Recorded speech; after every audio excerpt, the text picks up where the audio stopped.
מדפסת תעשייתית שפיתחנו, שמיועדת להחליף משחטה. לשאלתך לפני כן, פה אנחנו טוענים את המדפסת הזו בתאי גזע, שאנחנו יודעים למיין לשריר ולשומן, והיא יודעת להדפיס טונות ביום. טונות? טונות של בשר מתורבת ביום. זה רק לשם ההמחשה, אתה תוכל לבחור את הסטייק שלך, והמדפסת תתחיל לשחרר סטייקים בקצב תעשייתי. סיריליון, אני לא יודע אם אתה אוהב יותר שומן או פחות שומן. כך באמצע. באמצע. view order, slide to print. ופה בעצם המדפסת מתחילה לייצר סטייקים. סטייק הולדר.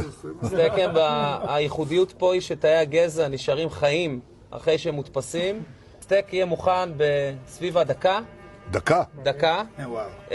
השלב פה הוא שווה ערך לשלב שבו הפרה נולדת בעצם. הפרה לוקח 2 עד שהיא נשחטת, היא מזהמת את העולם בתהליך. פה זה תהליך שהוא הרבה יותר קצר. בלי שטח, בלי מים ובלי בלי צואה. שטח, בלי מים, בלי חתימה פחמנית. בלי פלטות, בלי כלום. בלי פלטות ובלי כלום. איפה הסטייק? הסטייק עכשיו מודפס, ועכשיו אנחנו נעבור זה המקדונלדס של העתיד. כן, כן, זה המקדונלדס, זו הקצבייה והמשחטה של העתיד. פאסט פוד.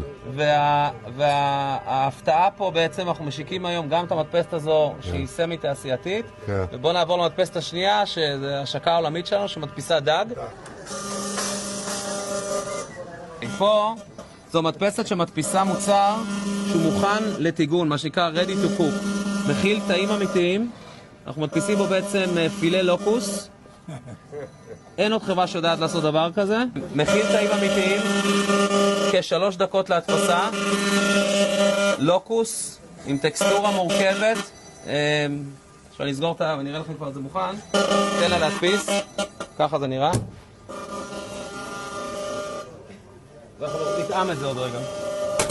פילה לוקוס מתורבת, שהודפס מבלי בעצם להשתמש בדג עצמו. זה מוכן עכשיו. פעם ראשונה בעולם שדבר כזה קורה. אני אומר ככה, עכשיו מה? טוב. אפשר להמשיך, זה טעים.